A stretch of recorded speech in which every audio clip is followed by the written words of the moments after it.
নোংরা পরিবেশে অবৈধভাবে অস্বাস্থ্যকর অপরিশোধিত ও অর্ধগলিত ভারতীয় চিনি গুড়ের সাথে আটা ও কাপড়ের রং মিশিয়ে তৈরি হচ্ছে ভেজাল গুড়। ভারতীয় অপরিশোধিত অর্ধগলিত চিনি গুড় আটা ও কাপড়ের রঙের মিশ্রণে তৈরি হচ্ছে খেজুর ও আখের গুড়। ভেজাল গুড় রপ্তানি বাজার নষ্ট করছে বলে দাবি কৃষি বিভাগের।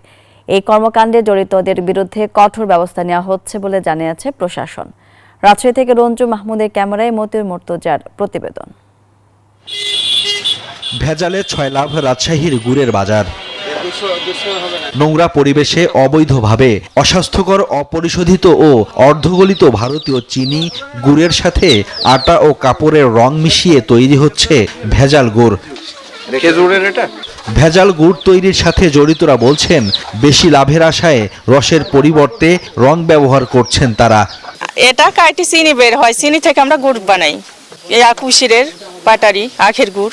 ভারতীয় অপরিশোধিত এসব চিনির টেনে নেই উৎপাদন ও মেয়াদোত্তীর্ণের তারিখ, নেই আমদানিকারকের কোনো তথ্য।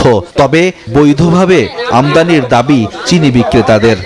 বিভিন্ন রকমের প্রোডাক্ট তৈরি হয়, জিলাপি তৈরি হয় এই মাল দিয়ে, এই গুড় দিয়ে, গুড়ের জিলাপি। আসলে এটা খাওয়ার হিসাবে আসে, হ্যাঁ, আমরা খাওয়ার হিসাবে বিক্রি করি।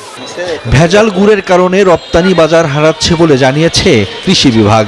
কেমিক্যাল রং মিক্সার করে, হাইড্রোস মিক্সার করে, বিশেষ করে যে কাপড়ের রংগুলো মিক্সার করে এটাকে ভেজাল বানাচ্ছে। ভেজাল গুড় তৈরিতে জড়িতদের বিরুদ্ধে ব্যবস্থা নেওয়ার কথা জানিয়েছে প্রশাসন।